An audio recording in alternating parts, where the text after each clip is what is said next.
Alright guys, welcome back to the channel. Just want to go over a little bit of the news that's going on right now in the sports card world, the UFC card world, however you want to take it. As a whole, the PSA finally opened up $30 submissions. The value is $2.99 or lower. The card's going to be $19.96 to present, and this is for members only. So if you're not a member, you just got to use a group submitter. I have used group submitters many times. I have no problems with them. Just make sure you do your research on who's legit and who's not. Some of them offer free pre-screenings and things like that. If they know it's not going to come back a high score, you might like that. It's great. Also, BGS opened up, same thing. Their economy service, I believe it's $30 also now, and it's 4 to 6 month turnaround time for their economy group breakers. Now, for the guys who are waiting for PSA to open up below $30, they used to have specials, $12, $19. Just don't hold your breath on them. Demand is so high still. They're still getting through a backlog, and inflation's real. Why would you drop it if there's still so much demand for your service? It doesn't make a ton of sense to really just start trying to steal all the business, because they already get the majority of it and they get the larger clients. Anyone who's not going for a BGS black label is pretty much going to PSA. It just holds the most value.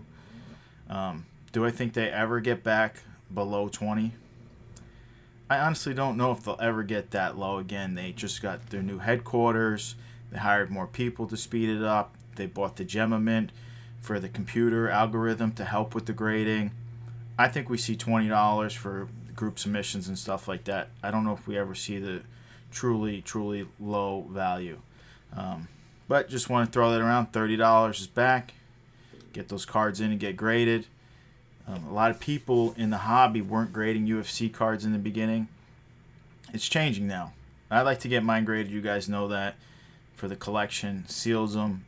You know what you got. I understand the rip-off of getting your card graded and everything like that, but just to have it so you don't have to worry about someone arguing about the corner, the centering, the this. It's already on there. It's already done for you. It's nice, and if it's for your collection, it's sealed. It's not getting dust on it and everything like that. Personally, I think it's a nice touch to get them graded, but do what you want. It is an expensive service. I also wanted to touch on Donruss is at very, very low prices for anyone who is looking to snap some hobby boxes. I see them for $170 on the big sites. The big sites for me is Blowout, Dave and Adams, Steel City. They ship nationwide. I think Blowout ships like worldwide.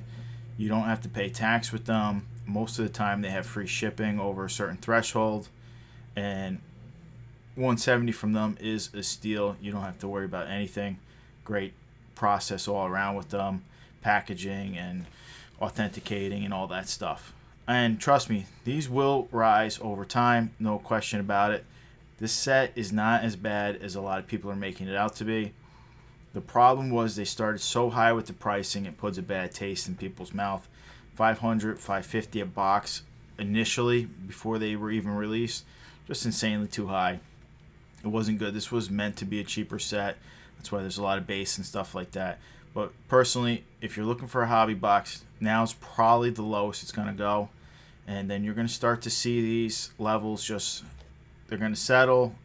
People will start to buy them. They're going to dry up, and then eventually they'll go up. I'm not saying today. I'm not saying next month. But for 170, how can you really go wrong? For the autograph selection in there, for the rookie class that's in there, even the first printings of certain people. So it's worth it. Just want to touch on that. This is the time. I also wanted to touch on a little bit about Paddy the Baddy autograph not being in Donruss. We know that people have announced that it is not coming. It's not there. You can search for it all you want. There's no Paddy the Baddy in Donruss. And I'm kind of wondering if this was a dirty marketing ploy to almost inflate the Donruss prices, almost inflate the sales of Donruss. I do get mistakes happen. But first, if they don't have him signed, right, like they normally would just put in a redemption. So if they don't have a signature, put in a redemption knowing you're going to get it within a year. I mean, they take forever to send redemptions anyways. what's the difference if they took a long time with Paddy? So that's one weird aspect right there. Like, if you know you're not getting it, they would put in a redemption. If they knew he wasn't going to be in the set period, the autograph, they wouldn't have specifically set up certain variables for him only. Like, that doesn't just happen. Like, it wasn't like he was just added to the autograph list. He's added to the autograph list, and he's one of the only guys who has specific parallels just for him in the set. So that's weird alone. I just don't think that would happen. It's just like they messed up the checklist. No, you don't mess it up if you're specifically making changes to this one guy. It's not like, I'll put Paddy on it, put Sarah McMahon on it, put Brock Lesnar on it. No, it's like, all right, Paddy's only printed in this, this, and this. Make sure you put that on the checklist. So it's kind of weird. Something really fishy about that. And you don't see a lot on the issue. That issue should be addressed by Panini.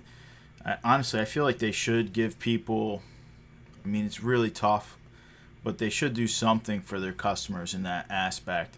People who went out and bought $500 boxes or bought a ton of retail searching for Paddy, and you don't even have a shot for him. You don't know how many people probably just wanted Paddy the Baddy.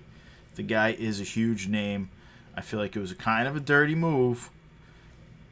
If you really think about it, I just don't think that was just a mistake. I think that was an intentional marketing ploy to add Paddy's autograph.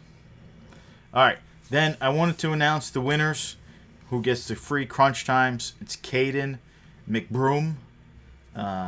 You get the crunch times. You got to email me, shoot me the address. We'll get the crunch times out to Caden McBroom.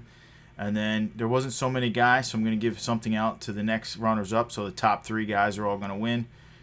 Greg Sills is going to win, and Moby-Wan Kenobi is going to win. So shoot me the address where you want it shipped, and you guys will get something from me. And McBroom, you will get the crunch time shipped to you, plus probably something else. All right, and then the only other thing I wanted to touch on is the top trending cards this week, just because I know guys are huge on these guys. If you don't have these guys, I'm not saying now's the time to buy, but because they're the hype train. But be leery, if you don't have them, you might have missed the time to get them. All right, Mozlar Evilov, his win over Ige solidifies this guy in the top of the featherweight division there. Guy is good. At the same time, he got called out by Topuria, who's also trending hard right now, saying that was a boring fight. He took the wussy course out, keeping it PG. And we might see them fight. That might be the perfect way for Topuria to climb the ladder there, calling out Evilov, basically. And then the other guy also up there, Armin Tersukian, is trending big time right now. It seems like all these guys that just had their big wins. Armin win was a little while ago, but they're all trending big time right now. Guys are searching for them. They know these guys are the future. Can Armin go and rematch Islam and beat him? Mozlar, we just saw what he did to Ige. And Topuria went up in weight, where he definitely looked like the smaller guy. We saw he's got an insane chin. And he also showed he has insane hands in that fight. So look out. I think he's definitely, those guys are all worth the spec buy, in my opinion, for sure. Just be careful with the price levels right now. That's why I mentioned it. They're the top 3 trending guys in the market right now. All right, guys, I don't have much more for you today. I just want to touch in. This way you guys get some news out to you right away. And I'll see you guys on the next video.